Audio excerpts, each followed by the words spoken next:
अब मैं कुछ आयतें हैं जिनको आपके सामने रखता हूं। ये गैलेक्सी है हमारी, ये लेटरल व्यू है, ये टॉप व्यू है मिल्की वे गैलेक्सी जिसका हिस्सा है हमारा सोलर सिस्टम। ये उसका स्केच है, एग्जैक्ट पिक्चर नहीं है। इस गैलेक्सी के अगर आप डायमेंशंस देखें तो एक बाजू से दूसरे बाजू 1,00,000 नूरी साल यानी 1,00,000 लाइट ईयर्स का डिफरेंस है, डिस्टेंस है इस हिस्से से उस बाजू तक। लाइट ईयर क्या है? रोशनी 1 सेकंड में तकरीबन 1,86,000 मील या 3,00,000 किलोमीटर चलती है 1 सेकंड में। इसको 60 से मल्टीप्लाई कीजिए, 1 मिनट में रोशनी कितना चली, फिर 60 से मल्टीप्लाई कीजिए 1 घंटे में कितना चली। यहां तक आते ज्यादातर आपके कैलकुलेटर्स कंप्यूटर्स फेल होने लगेंगे क्योंकि फिगर्स बहुत ऊंची चली गई। अब आप इसको 1 घंटे में आपने टाइम निकाल लिया कि 1 घंटे में रोशनी ने कितना सफर तय किया, इसको 24 से जरब दीजिए तो 1 दिन में रोशनी कितनी चली, फिर 30 से जरब दीजिए 1 महीने में कितनी चली, फिर 12 से जरब दीजिए तो 1 साल में कितनी चली। It will be N astronomical figure. 1 साल में रोशनी जितना फासला तय करती है, जितना डिस्टेंस कवर करती है, उसको 1 लाइट ईयर या 1 नूरी साल कहा जाता है। तो ये कितना फासला होगा आप अंदाजा लगाइए। और सिर्फ इस गैलेक्सी के इस कहकशा के, ये मिल्की वे जो दूधिया कहकशा है, इसके एक बाजू से दूसरे बाजू आने के लिए आपको 1,00,000 लाइट ईयर्स चाहिए। यानी रोशनी की रफ्तार से अगर आप चलें तो 1,00,000 साल में इस बाजू से उस बाजू तक पहुंचेंगे।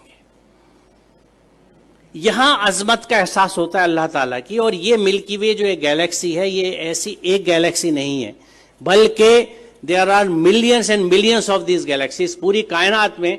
और इन गैलेक्सीज में है क्या साहब?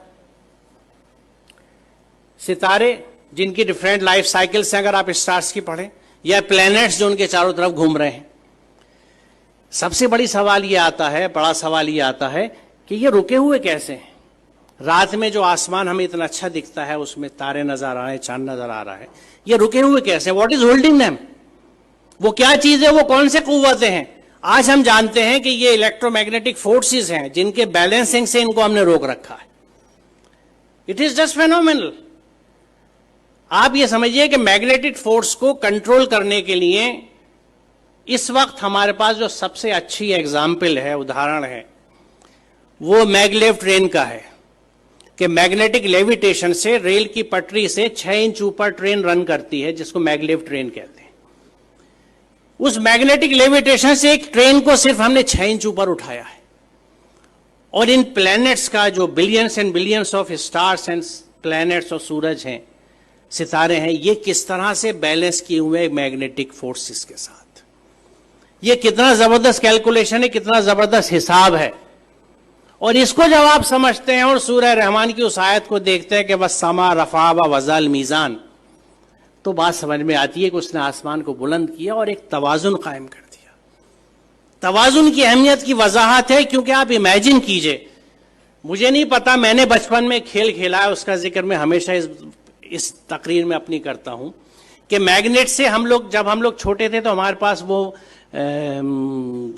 मोबाइल फोन्स नहीं थे या स्मार्टफोन्स नहीं थे जो आज आप लोगों के पास है। हमारे पास क्या होता था? टूटी हुई चूड़ियां होती थी, सिगरेट के पैकेट होते थे, माचिस की डिब्बियां होती थी, माचिस की तीलियां हुआ करती थी, और इन चीजों से हम खेल डिवाइस किया करते थे अपने लिए। तो मैग्नेट से हम जो एक खेल डिवाइस करते थे, और वो घर से जल्दी से किसी तरह जब अम्मी की नजर बचती थी सुई उठा लाते थे या आल पे ले लेते थे अब्बा के ड्रॉज में से कि कागज के ऊपर पिन रखी और नीचे मैग्नेट रख के उसको घुमाना शुरू किया तो ऊपर से वो सुई घूमती थी।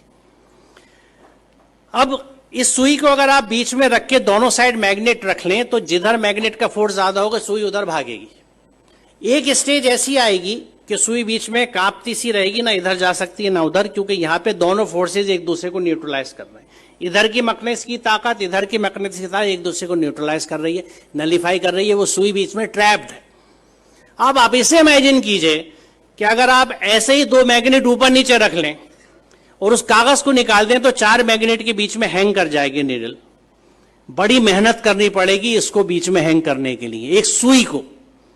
अब इमेजिन कीजिए इस यूनिवर्स को जिसमें कितने millions and billions of planets इसी मैग्नेटिक फोर्सेस के इंटरप्ले की वजह से, एक बैलेंस की वजह से हैंग कर रहे हैं।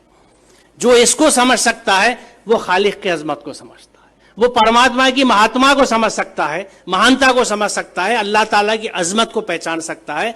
और उस वक्त वो कन्विंस होता है कि जब इस पूरी कायनात में अल्लाह के कानून चलते हैं तो मैं उसके कानून को किस तरह से एक जुज़दान में लपेट के बिना समझे ऊपर रख सकता हूं और उसको फॉलो नहीं करता।